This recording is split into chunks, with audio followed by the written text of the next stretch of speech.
victory party and pasalamatan ang mga sumpuhanon ug ang mga DDS nga nagpadaog sa atong mga Duterte candidates.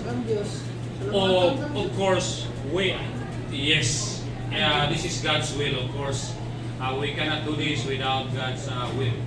And secondly, we will invite national figures, just like Attorney Guanzon here, na ni-support o ni-tanaw sa Cebu as a very significant and strategic political base sa kuan. So we may discuss it because the heart of the Filipinos are against corruption and mostly against impeachment.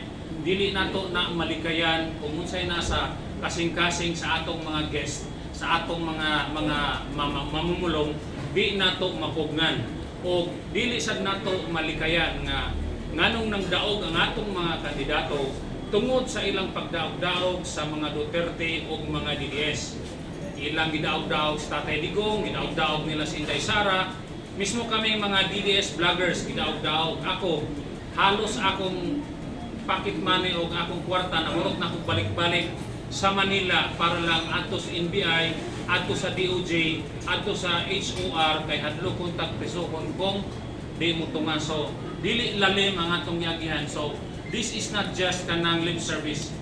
This is from the heart nga ang mga Pilipino gidaog-daog ug ang atong bida, ang atong hero nga si Tatay Digong gipriso man gani. So this rally is just not, this is the start.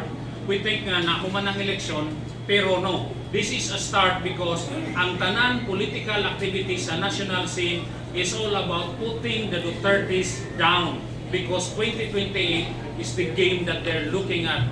Mo na kita mga Subuhanon, we will lead. As Attorney Guanzon said, Cebu niaway ta before sa karaan ng Marcos, di apay bag-o, di ta mo atras.